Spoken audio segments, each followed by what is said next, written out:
What I'm trying to do here is teach everybody how to grow food that's not only the most nutritious food you can grow, but you don't have to water it, you don't have to weed it, you don't have to fertilize it, you don't have to put herbicides on it, and you don't have to put fungicides on it.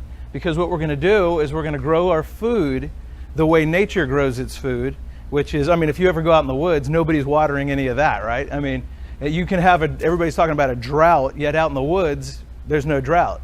So that's what we're going to do. We're going to set up our gardens so that you can put them in, grow loads of food, and never actually be there.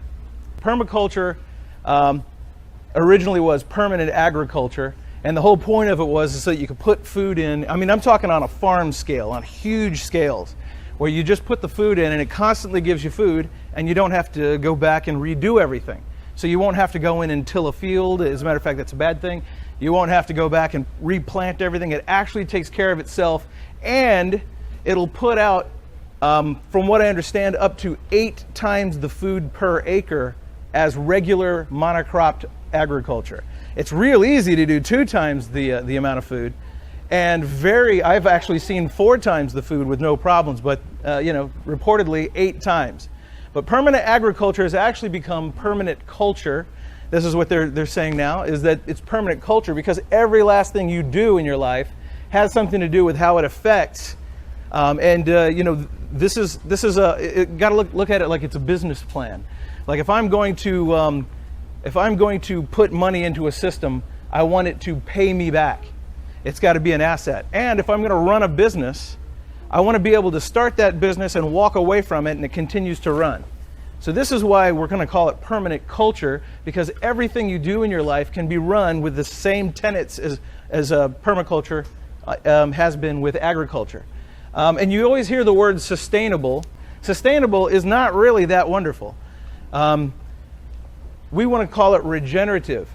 Here's a situation where when I put that in, if I've put it in correctly, not only does it take care of itself, it actually gets better every year. So think about this. I keep farming my property, and every year I grow more topsoil and I get more food. Every year I'm able to put more cows in the same space and garner more meat and heavier animals. That sounds like magic, but it's being done every single day, and the evidence is, the empirical data is just piling up on us, which is a wonderful, wonderful thing. So regenerative systems are able to replace what's taken while creating even more than what was there before.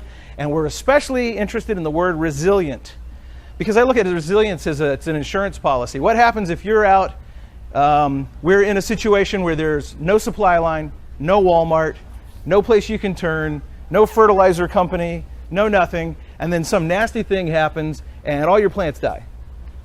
Well, that would not be good, right? Because then you've got nothing too. So say you've got the most amazing garden in the world or farm, and something goes in, some pest comes in and knocks it out. Well, we want resilience. We want an insurance policy. It can take a licking and keep on ticking. It'll be something that basically can be hammered and hammered and hammered and continue to truck forward. So this is what we're all about.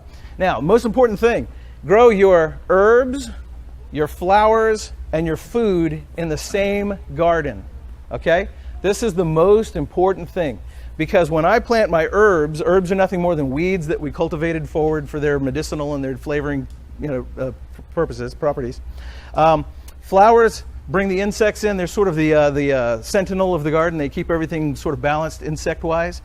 And the food is right in there, growing happily in the middle of all this.